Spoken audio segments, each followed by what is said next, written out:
get started because we have 20 people here so far and there's more coming. So hi everyone, thank you so much for giving your lunchtimes, early lunchtimes to us for our World Menopause Day event, where we're discussing menopause in the workplace. Happy World Menopause Day. I don't think happy and menopause are ever usually in the same sentence, but we're here to try and discuss some of the ways that it can be happier, and to get a range of perspectives on really key people who have really, I think, just driven the conversation around how to talk about reproductive health, how to bring up matters around menstruation and menopause, and the importance of doing so for all people in the workplace. We are really delighted to be joined by Carly Tate and Landy Slattery. I am Dr. Helen O'Neill, and I'm the CEO of Hertility Health. Today, we're going to have a really just conversational time where we discuss some of the experiences, but also some of the actions that were taken by both of these powerhouses. So I'll just give a brief introduction to our guests, Landy and Carly, and then myself. So Landy is a founder and co-ex-chair of 4Women, which is the gender equality network at Channel 4. And in 2018, 4Women launched the media's industry's first menopause policy, and then 1 year later made their policy public for anyone else to use. So this was a really key moment because to date, this policy has had over 3,400 downloads. So it shows you the power of creating something and starting the ripple and the ripple effect of change. 4Women itself is one of a strong network of employee groups working towards equality and diversity and inclusion at Channel 4.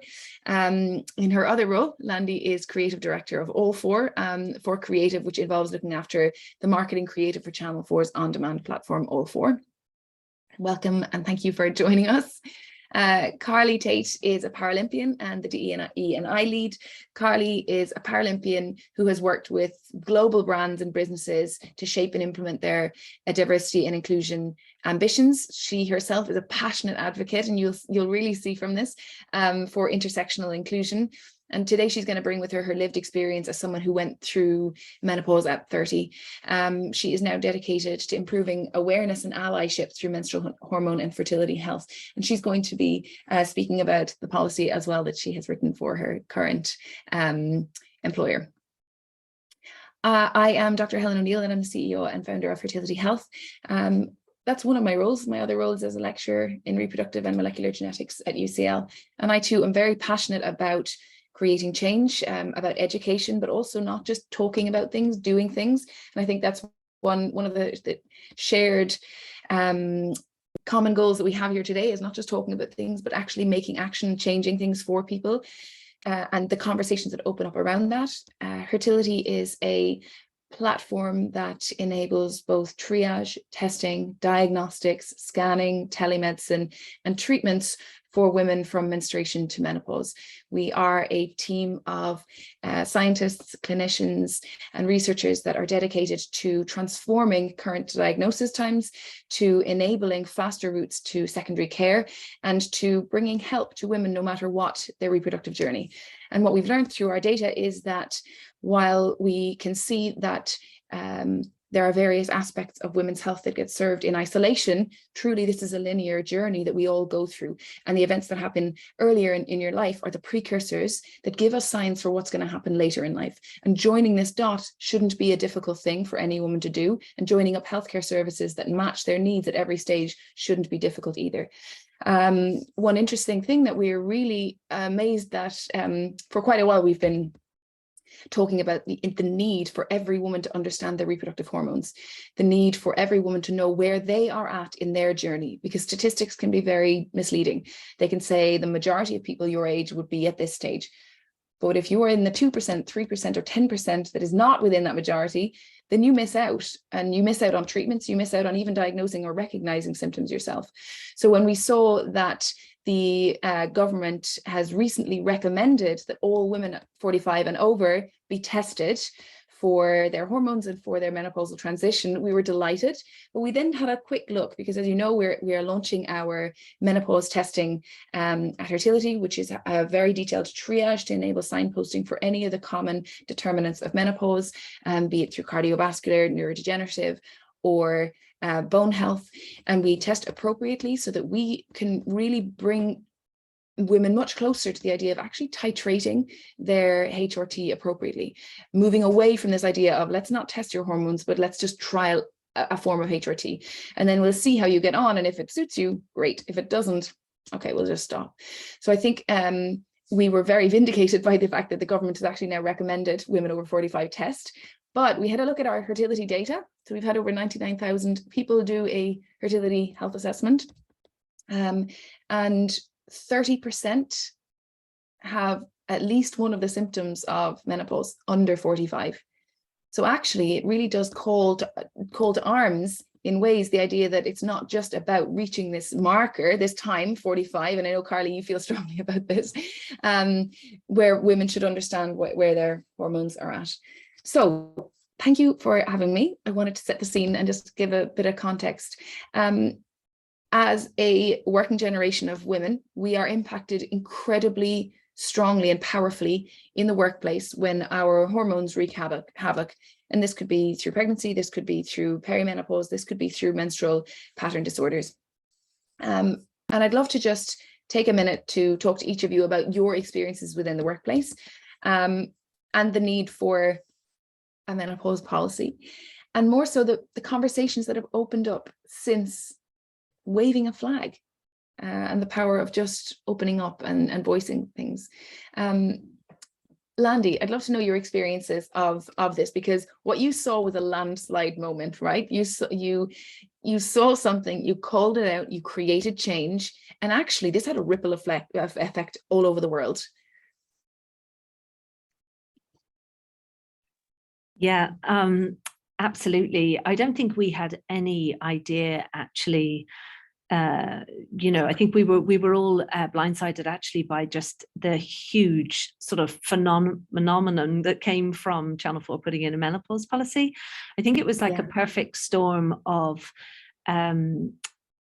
just doing it on World Menopause Day, when the news outlets were just looking for a bit of news or whatever, so it was just, we just had no idea, but no one could believe it inside the company, it actually made global news. We were in like New York Times, like India Times, the Sydney Herald, and in that weekend, like we had a panel discussion on, I think it was the Thursday morning, launching it, and then it was absolutely huge, and then as three co-chairs, just doing work, chairing the network, like for women on top of our day jobs, like our inboxes were just flooded with people saying, how did you do it, and what, tell us, and and it was just really, really exciting, which led to us stripping it out and creating a template, which we put on the website on the World Menopause Day a year later. And like you said, there's been over 3,400 downloads of that, and that just makes us like so proud to know that is people pushing to have one in their business. Well, for every one of those downloads, that's an organization that could have hundreds or even thousands of individuals. Yeah. So that's actually it potentially millions of people are affected, and positively supported by such a move. So it's definitely inspirational to be able to provide support in the workplace. Carly, you have just written your menopause policy, and you've done it with a unique lens. I'd love for you to share a little bit, first and foremost, of your journey. Yeah, so I've had several workplaces. Although I am a Paralympian, I do class that as a workplace because my job was to go as fast as I could over 400 meters, and I worked with British athletics to get where I went.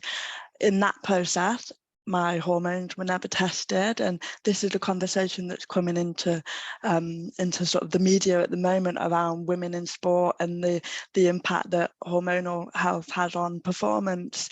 But prior to being in athletics, I was in marketing, so I've had 15 years in a corporate environment, and I never had any symptoms prior to being an athlete because I was put on the pill at a very young age to manage symptoms of bad menstrual health. And that is often what we hear of young women. So, you know, if you have bad periods or heavy periods in particular, we'll put you on the pill. And that's what happened to me. So I went on the pill at 18. You are one of many. Yeah, didn't think about it. And then when I entered athletics, I was 27. It was a bit of a 2012 legacy thing. I decided to be a Paralympian one day, so I quit my job and I was an athlete pretty much overnight. It sounds easier than it was, but at that time, WADA, which is the organisation they monitor what athletes put in their bodies, we're very sort of loud around being careful. What medications are you putting in your body? Are they necessary? So I thought, well, is there a need for me to go on the pill? There's other forms of contraception, and I actually want to make sure I adhere to clean sport, even though it is a protected medication. So I came off the pill at about 29. And my periods were never the same, or to be honest, they've never been regular anyway. So I never had that frame of reference of what does good look like. I just knew how terrible mine were. So when I got to about 30, they just disappeared for very long periods of time. So they would disappear for about 70 days at a time. And I just flagged it with British Athletics, and at the time and said, I'm a bit concerned. And I also raised it with the NHS, and I raised it with private institutions as well, so private gynecologists, and no one was concerned. That the emphasis being, because you're an athlete and you're doing so much mileage, there may be an element of amenorrhea here, where you do naturally reduce some of your cycles through intensity and physical training. So I didn't worry about it. Which is wrong in itself, right? Just caveating with saying, oh, you probably had hypothalamic amenorrhea, which many sports athletes have, still warrants investigation. Definitely, because at 30, I know now through investigation off my own back that I was perimenopausal at the Paralympic Games in Rio 2016. That following year, I got taken off the programme because I wasn't performing. But I also know now that I was at the very end of that peri stage, and that I was post-menopausal by 33. So it was a huge process. A lot of it was I didn't have any knowledge, didn't have any support in the way of the correct medication, for example. But in between that, I also managed to conceive, which at the time I didn't know was a miracle. And I was sort of sat there going, oh, I got pregnant in 2 weeks from the date that I decided that we were going to try. But that was my last burst of fertility that some menopausal women do get. So I managed to get pregnant. So I now have a 3-year-old who's almost 4.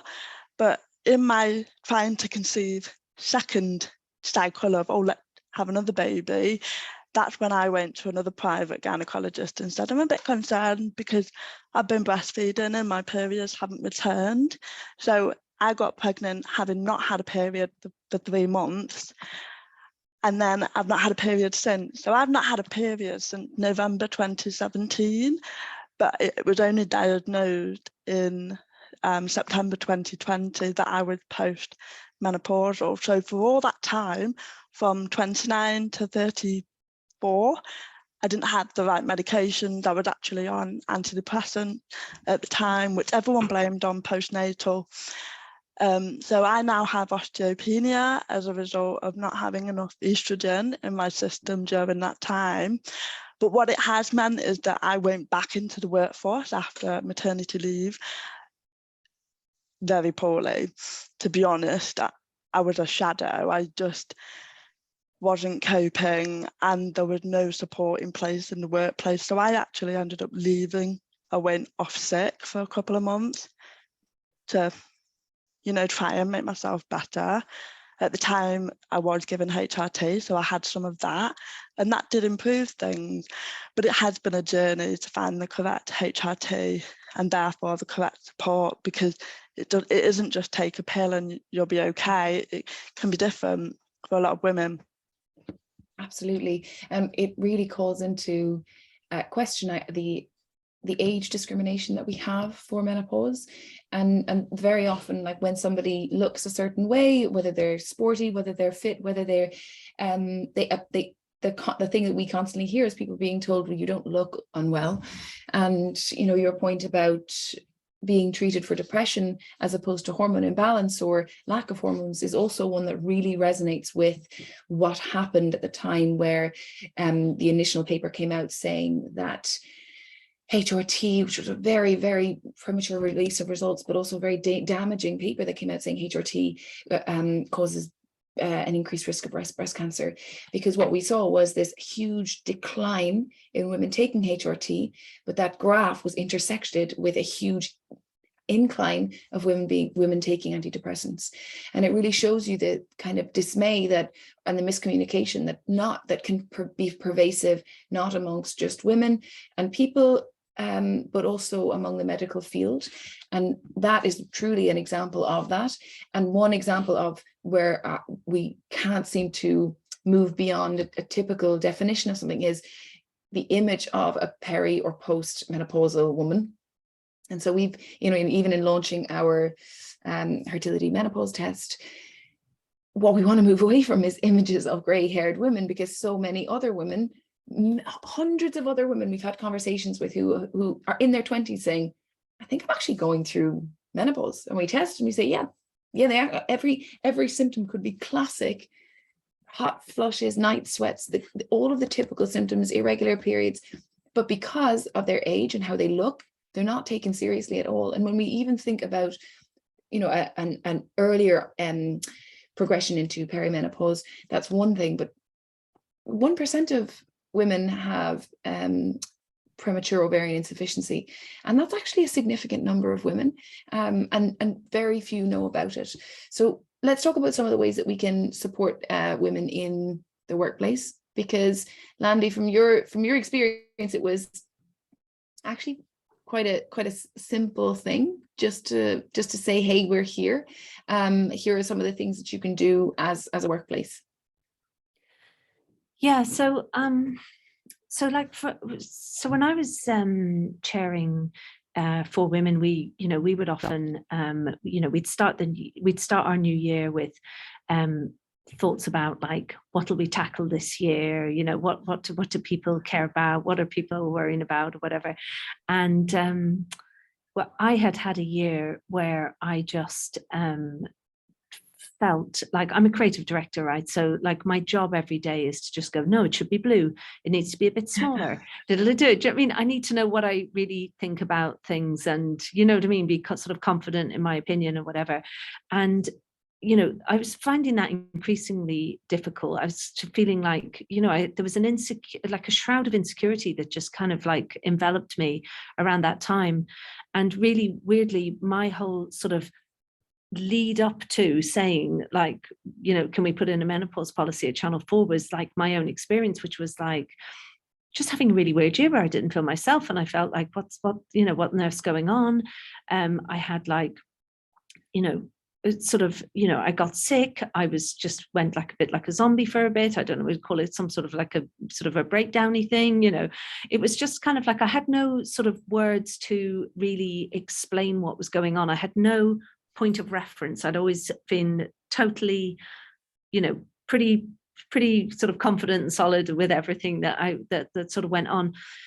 And when literally towards the end of a year that just felt like a really difficult year for me mentally and emotionally, I just had a hot flush one night in bed, like just was drenched in, and I just suddenly was like, oh right, okay, like, and I was coming up to maybe in my late 40s. And I suddenly was just like, oh, right, this is what's going on. Oh my goodness, as I figured it, I had to have my own light bulb moment for a start, right? And then what actually really shocked me is that as soon as I said it to anyone of an age above me or, my own peers, like, oh my God, like I've just been having this really weird year, like this is what I think might be going on.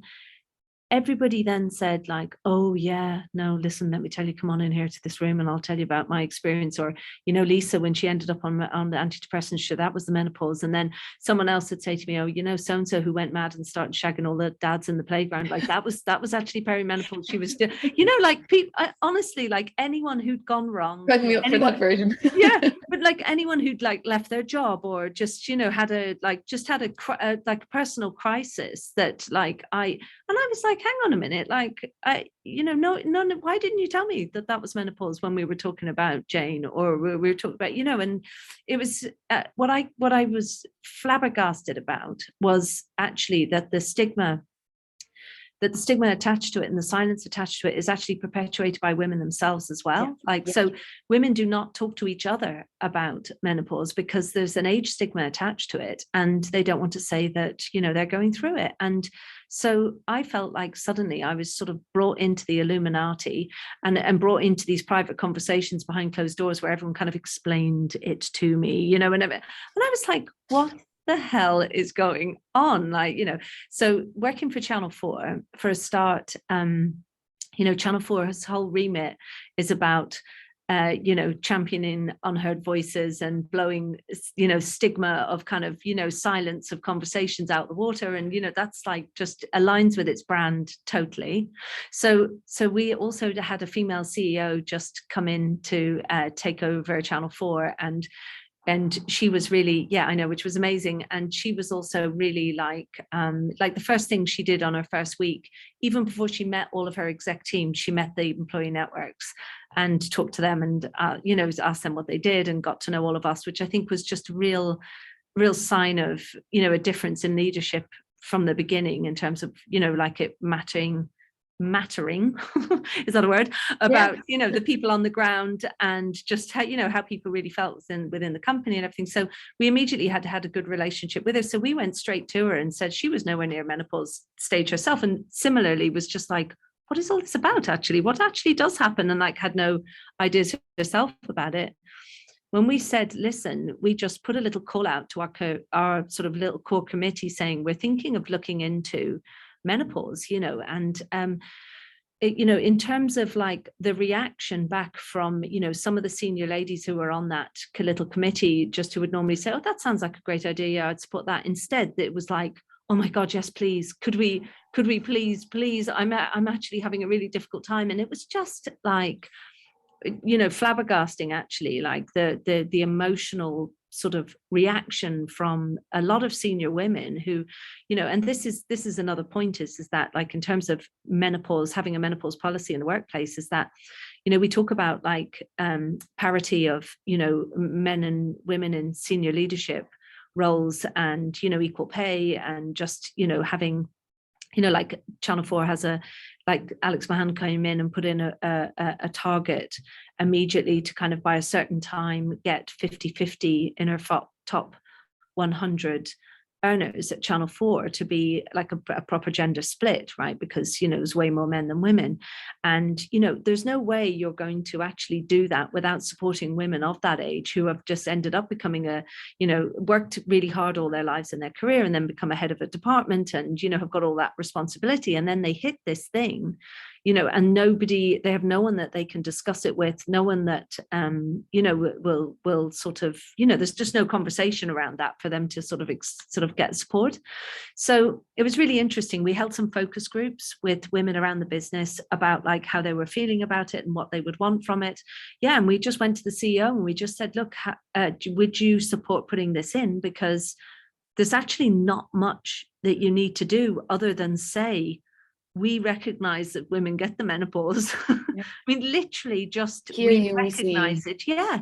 And actually, you know, it's really, really simple. And that's why, you know, when we put it out and then when we did it, you know, we gave it away as a template the next year, it was just sort of, we really showed like how basic and simple it is. Like you don't need a whole load of money as a company to put in a menopause policy. So like the things that ours include is like awareness for like training of leadership teams so that men and women understand that women of a certain age in their department may come across this and they might not even be aware, so that they need to be aware of what the signs are and everything. So if they had someone come to them and say, do you know what, I'm just feeling like, I don't know, like I just can't do it at the moment and everything, then, you know, like maybe wouldn't it be brilliant if a male manager could actually say, do you know what, have you thought about the fact that you might be menopausal? It would just be wonderful. You might Yeah, feel I know, right? So, and then it's also like access to flexible working arrangements, which at the time seemed like, you know, quite progressive, but obviously now post-pandemic, we're all used to that. So as in, like, if you didn't want to be getting on a hot tube first thing in the morning, you could come in later, or, you know, stuff like that. So paid leave if you're feeling unwell. So one of the things that we said, if you think you're going through the menopause, you just access the policy. You don't have to prove anything to anyone. You just say, I'm having menopausal symptoms, and you can get like 2 weeks off work, unsaid, paid. You know, like that was the biggest thing. That was the biggest sort of financial thing that they had to you know, agree to, which they were fine. We created a cool kind of quiet space, which is also like a prayer space. So just sort of so that women knew that they could go and have that if they needed to just have a sit down. They could get a fan for their desk, you know, they could get like an assessment of their working sort of situation. And then also we just put loads of like guidance resources, which we researched ourselves on the website, which for them, you know, and then we put in like a menopause champion into the HR department, so that someone sort of, you know, you didn't just have to sort of contact HR and then sort of them not know then what the menopause was. So, you know, so there was someone who knew that. And basically that was that. And actually, like, not really very little apart from giving people time off, which, you know, you should give people if they're struggling anyway.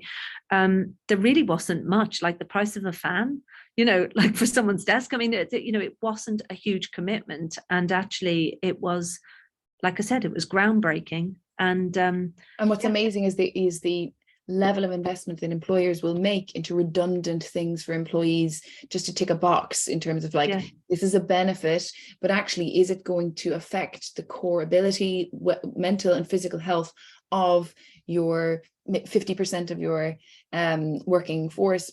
Probably not. And I can think of fewer more powerful things than helping someone to understand their hormones, or what part of their journey they're in. And what's interesting is you saying, wouldn't it be nice if maybe a colleague, male or female, recognized this in you, and irrespective of how you might feel that somebody's saying, is this menopause? What it is when you open up the conversation and educate people to this catastrophic event in many, other people find it liberating, other people find it really hard. But it's about educating people as well. As you say, it hit you and you're like, oh, okay, it makes sense now. And you had to almost go through that journey yourself, and then almost physically be dunked in your own hot sweat to say, okay, this is what's happening to me. So imagine not ever having experienced anything like the hormonal transitions that women go through on a monthly basis. It's not going to really occur to you in the same way. And as you say, when this landslide moment, I genuinely think of you saying, you know, everyone pulling you in and having conversations, and then everyone talking about it, and this global ripple effect of a menopause policy. The idea of a menopause policy is like standing on the edge of this huge mountainous area, and you shout and it's an echo, and all of a sudden the echo comes back and there's an avalanche. And I feel like that's the power of feeling like, am I on my own with this? And this is what we experience I think it's what motivates me and you guys every day, is the fact that at one point you feel like you're shouting into just an echo chamber or an empty space, or this vast landscape where nobody else is standing up for it. And when you do shout, the amount of reverberation that comes back to you is like, yes, let's do this. And this avalanche of just movement in general, and people's voices and stories that open up to you, is so powerful. And I really do feel that the workplace is what compounds so many of the feelings that we have, because we are under pressure to perform. We have expectations of ourselves. We're a different version of ourselves than the version we are at home, and we have to be. We have to experience, you know, the stresses of meeting people, talking to people, presenting. Interestingly, I met an incredible woman last week, and she ran up to me and she said, I'm so happy that Hertility is going so amazingly. She said, I keep thinking about this, because she went through menopause when she was 34, and but up for the years up until that point, she said she went to a cognitive behavioral therapist. She thought she thought she had early dementia. She said, I think I have Alzheimer's. She said, things were horrible at home. She was like, I was horrible to my husband. Everything was so bad. And had I known, and I really hope we can get to the point where people are prepared. I think, Carly, when you talk about the damage that it's had on your body, but moreover, the fact that you actually were supported, right? You actually had people around you in that transition. It's not like you were denied access to a full team of British athletics doctors. Yeah, so I had like the GP, obviously, that everyone has, well, most people have access to a GP, and that just I didn't really get much of a response from there because of my age. So there was some age bias there. Then obviously I had British Athletics and all of that medical institution around me there. But again, because of my sporting background, it was always based on, no, it's absolutely not. It's not. I even said the words once, like, am I going through menopause? Could this be a thing? Like, because I had actually heard about early menopause through a friend who I thought was having babies quite soon.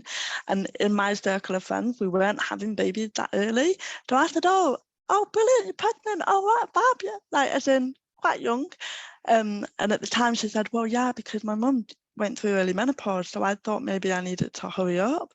And that always stuck with me because that was the first time I heard about early menopause, but didn't think about anything else. After she said that, I thought, oh, it's a thing. I didn't realise it was a thing, which we now call premature ovarian insufficiency.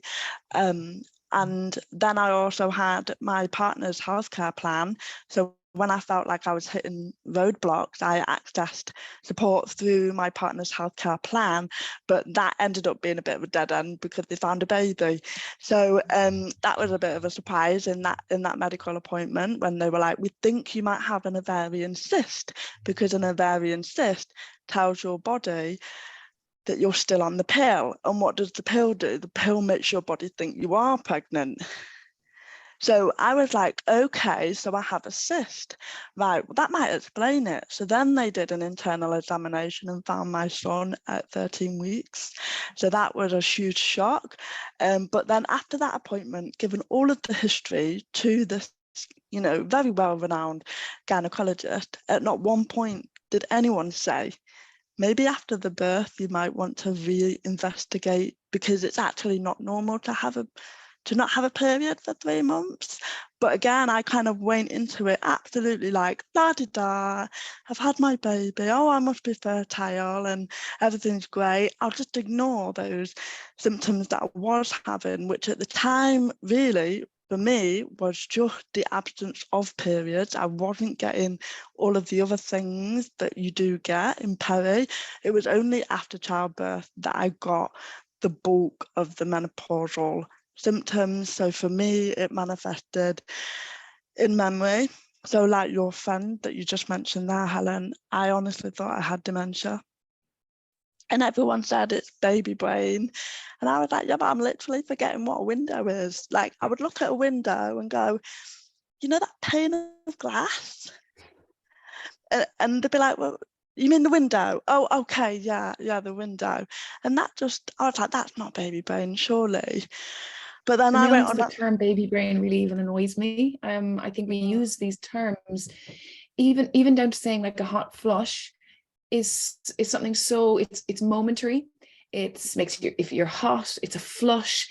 It's actually quite a severe vasomotor effect of your hormones, and were we to call it by its actual medical term, I think people would take it more seriously. Same with brain fog, baby brain. When we say baby brain, fine, right? When we say, and people say you're exhausted, all these different things. When it comes to brain fog, again, it seems like you're just a little bit confused, when actually women have twice the number of estrogen receptors in their brain. We're 2/3 more likely to get Alzheimer's disease.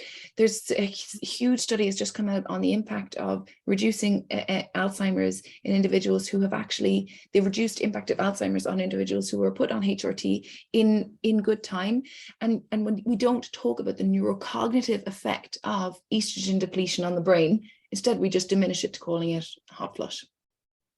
I've literally just upped my dose this week because my memory has taken a bit of a dive, but then I'm exploring testosterone as well, which I'm told is really good for brain and cognitive health. But obviously when I found out I was menopausal, that was when I was trying to conceive for my second. So I think I was wired to think, well, how can I fix this problem of not having any eggs? So I went into the donor route, which I'm still on, but I didn't really think about my health until I was diagnosed with osteopenia. And then my gynecologist said, because of your age, if you're not on a much higher dose of estrogen, because I was on the lower, she said I'm 7 times more likely to die of a heart attack before I reach 70.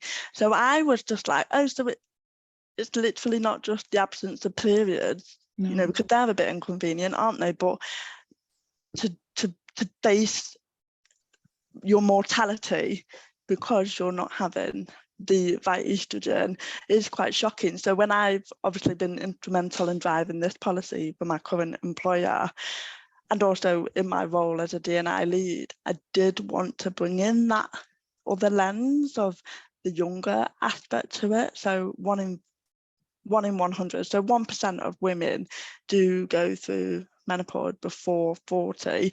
That can be POI, so premature ovarian insufficiency, but it can also be medical through a hysterectomy or chemically through things like cancer. So we are talking about a bigger population than we immediately think. And then also trans colleagues as well, because in their transitioning, and especially for trans men, they will also possibly be experiencing menopause as well. I think it's a really good point, Carly, and I think also like what you were saying, Helen, about like just grey-haired women, even though I am grey-haired, but you know, it's that like it is not just, that is just not the only people who go through menopause, right? And so that's like with the training for managers at Channel 4, it'd be like, you know, it's just sort of understanding that if someone is going through, you know, cancer treatment for whatever, you know, for instance, you know, they will be forced into, that they'll be forced into early menopause, you know, immediately. There won't even be a ramp up to it, and that can be like a huge. And you know, the thing is, like, I had a friend who was had breast cancer and went through chemotherapy, and no one even said to her that she would be forced into early menopause. She had no conversation with any doctor about it, and only sort of, you know, having a terrible time at the other side and dealing with a whole load of symptoms, where then a doctor said to her, oh, that'll be, you know, I think, or maybe a technician or something in the hospital would have said, well, sure, that'll be your, you know, that'll be the fact that, you know, your body's had to go into, you know, reverse, and you'll be in menopause. And she was like, no one ever mentioned it to me. Yeah, we've had so many people come to us and say, I'm in surgical menopause. I was never given any idea. This is far worse. I'm in a worse state now than I was pre-surgery. And that in itself is just horrific, that you can be put into this life-changing situation hormonally and not be made aware of it. I think opening up these conversations is really powerful among men and women, but also older and younger. Like you say, when you start to advertise for something with a gray-haired woman, people say that's not me.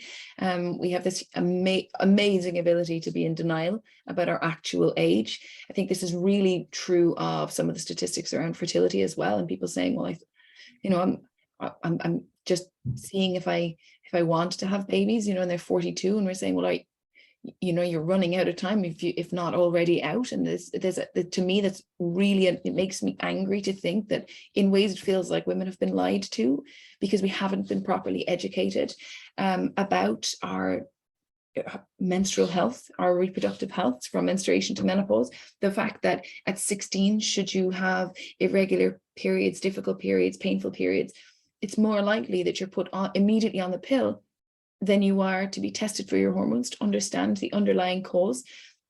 And we know that there's a direct link between prepubertal and pubertal irregularities and later problems. So why are we putting this big bandage on something and saying, okay, we'll come back to that? And you don't have any continuity of care, and there's no link up between these problems. All we have is evidence in the form of the hundreds of women, thousands of women who say to us, I've actually always had problems.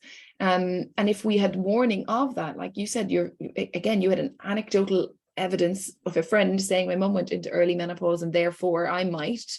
And if we could all start to have conversations with our mums, with our daughters, with each other, we'd be in a much better place where people wouldn't feel like they're being hit with something that is so cataclysmic, or the insidious nature of questioning yourself and feeling inadequate and feeling like you're enshrouded with this, just horrible feeling that it can leave you with. And to me, I think with the whole parent thing, obviously genetic links can be a reason why someone might go through menopause, but for the majority, so 90% of women who do go through early or premature or POI, whatever we want to call it, 90% have no cause. So I went through it idiopathically, so I have no idea why I went through menopause. I think my theory is my early experiences with periods. So I think my body was turboing eggs out constantly because I was always having cycles, never not on. And so I think I used up my fertility window very quickly.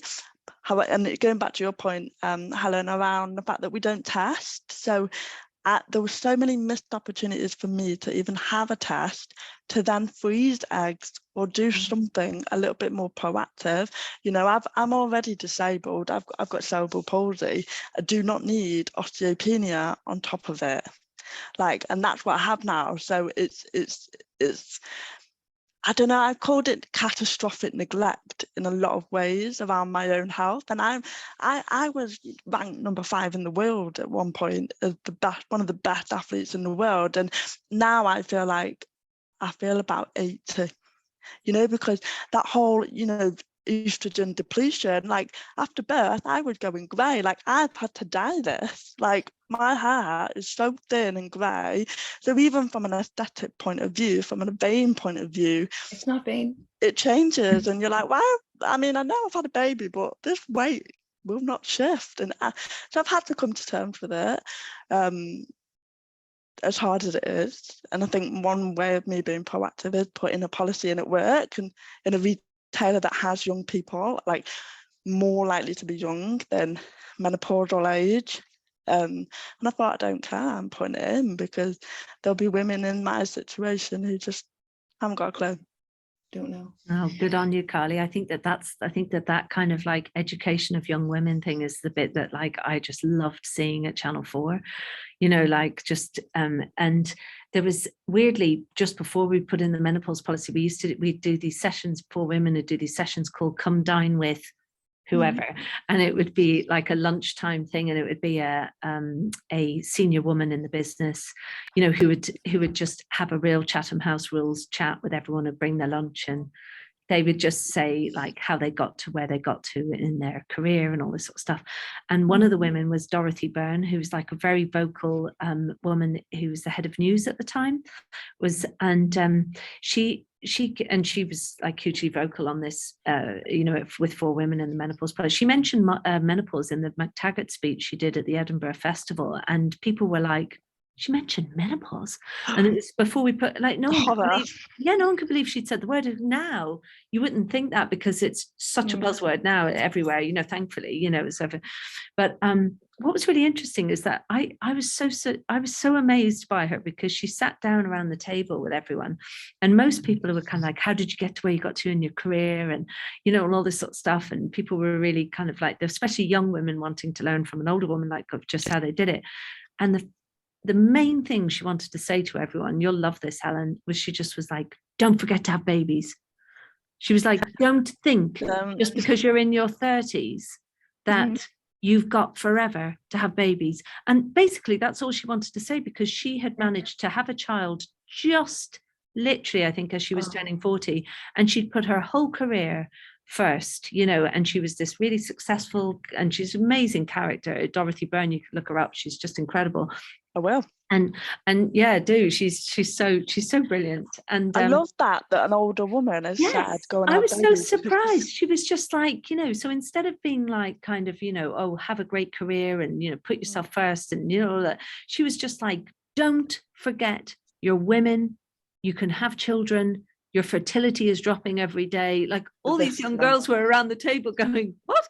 Like, that's just not what they were expecting to hear. And I just thought, oh my God, fair play to her. You know, that was such a great thing. I didn't even realize what a brilliant thing she was doing until, you know, I ended up then in menopause, blah, blah, blah. And I mean, I've, you know, luckily I had children young. And so, you know, that wasn't an issue for me, but, you know, but just on another thing that you were saying about like the people above you and mothers, and, you know, it's like, when I asked my mother about it, she was just absolutely useless.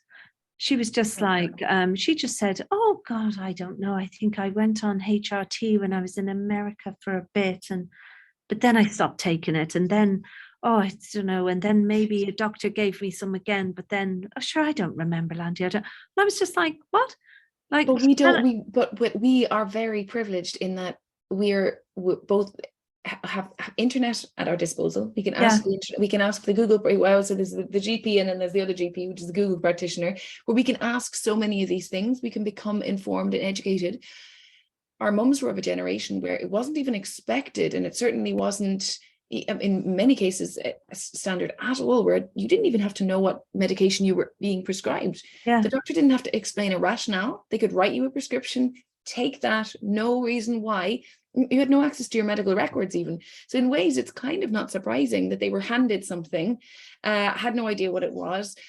Trust me, I'm a doctor was the ethos, and they did as they were told, and there was no forum for them to fight back, and they certainly didn't have the power of advocacy for each other in a community of people that can actually say, wait a minute, here's my experience and here's what I think you should do. And this is why I think we're at a very important turning point, because the generation of women who are like Dorothy, who are in senior positions, they have the benefit of being able to, we have the benefit of being able to educate those coming after us, and to really push forward for what is right in the workplace, when 52% of people are women, and what is so unfair, no matter how much we fight for the gender health gap, for the gender pay gap, is that we are actually innately on the back foot just by dint of having to have a family.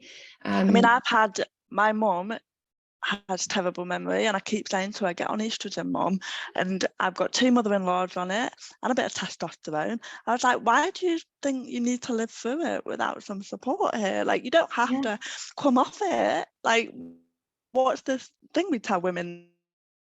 Well, because women, go on, sorry. No, sorry, no, you just lagged there and went quiet, and then I realized you were still, it's probably my internet connection. Oh. So sorry. I was just going to say that, you know, it's this idea that like sorry. No, I was just we're lagging. I think it's Carly's internet. I'm so sorry. Sorry for interrupting you, Carly. No. I was just going to say that this thing that like women feel like they need to suffer, like it's in our DNA that like suffering is part of being a woman, you know. I mean, fuck that. And that you can get through it. But I also think there's been an awful lot of misinformation around HRT, and that there's been a lack of acknowledgement of the progression, even though we are way behind on research and understanding of our hormones and menopause, and something that we're working actively on every single day at Hertility. The idea that, you know, the types of hormones that your mother was put on would be different to the ones that we would be put on, and that there's much more choice in terms of delivery, in terms of dosages and types. That's a really important, I think, understanding. HRT is not just one thing that everyone goes on or decides not to go on. It is a combination of hormones that you should really push to suit the exact deficit that you're experiencing. And in order to do that, you need to know, if you're replacing hormones, know what hormones you're replacing. And that first step for me is always testing, and not just up until now. So many institutions have said HRT should only be prescribed on symptoms, and I disagree. It should be prescribed, yes, on symptoms, but also on actual evidence to where your hormones are. I'm gonna start to wrap up and ask if there are any questions. We've got a couple of comments and questions here, so I'll read them out and hopefully we can get to those. One is from Kwan saying, "Thank you, ladies, for this. I'm very interested in hearing more about the reaction to the organization with the menopause policy." And then another question, I'll put them two into one, from Victoria saying, "Fabulous conversation to listen to. Really interested to know your thoughts on how we can shift the conversation from the traditional set age of menopause to a generic all ages menopause conversation to help younger women and young girls. Like Carly, I went through premature menopause and had to fight my way to a diagnosis through my own research and bugging my GP. Eventually seeing a gynae consultant privately to work out what was going on with my body following years of symptoms, physical and mental, and misdiagnosis of drugs to manage the misdiagnosis. Younger people may not be exposed to these conversations, so what can we do to help them?" I feel like, Victoria, you've just stated our entire ethos at Hertility, which is that we shouldn't need to be strong enough to advocate for ourselves. We should have a system in place that enables us to have an effective triage of our symptoms, our menstrual patterns, our biometrics, to calculate our risk, because there are many different reproductive pathologies that we are at risk of. 1 in 3 women will have a reproductive condition at some point in their lives. 100% of women will go through menopause, if they're lucky enough to live that long. That's a crazy thing to put the word lucky in menopause in a sentence, but 100% of women will go through it. And that, catch-all phrase for, when we expect people to go through things is something that's hurt the fertility, the global fertility rates too. What do we expect of people? And the societal transition of our expectations of women, which was originally have babies, and then it became to get a degree, then it was get a degree and a job and a career and make something of yourself. And that compounded with the fact that we don't just expect it of ourselves, we actually need it. In today's economy, we all need to be working. It's not the same as before, where a single income was sufficient to run a house, to buy a house, to raise a family. Now, with 2 people working full time, we still can't afford houses. So it's something it's really needs to happen more, that we don't just include health, we include the societal conversations, and opening that up, I think, to younger people, to Victoria's point, is really, really important.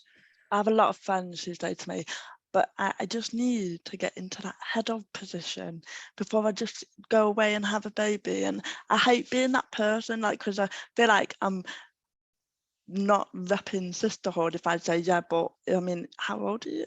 Okay, so Yeah, I think you need to maybe freeze, or I've got friends that are freezing their eggs. I've got friends that are like, maybe I do go and have a baby. I think menopause is a big societal issue, but so are the other policies that might come with it. Like, what's your fertility policy? What's your baby loss? What's your, menstrual health policy? They're all kind of linked. All of these policies we can help any organization with. I'm going to drop that in there. That Hertility as part of our reproductively responsible movement for workplaces, that we help with all of these policies, policy support and testing and appropriate education. But I would like to see that education, and no menopause is coming into schools, but I would like to see the narrative on periods and fertility being more about how not to get pregnant as a 14-year-old, and actually show the breadth of what it can look like. So I thought my 10-day cycle every 20 days was normal, but then I had a friend over here who had a cycle for 3 days and had a typical 28, 32-day cycle. And I thought this massive bleed that I would have for 10 days was normal, but it absolutely wasn't. We just didn't talk about anything that wasn't. Please don't get pregnant. Please don't be a teenage mother. Like, the shame that would that you would follow if you were to get pregnant, and therefore you're just like, well, I better go on that pill. Now the pendulum has swung the other way completely.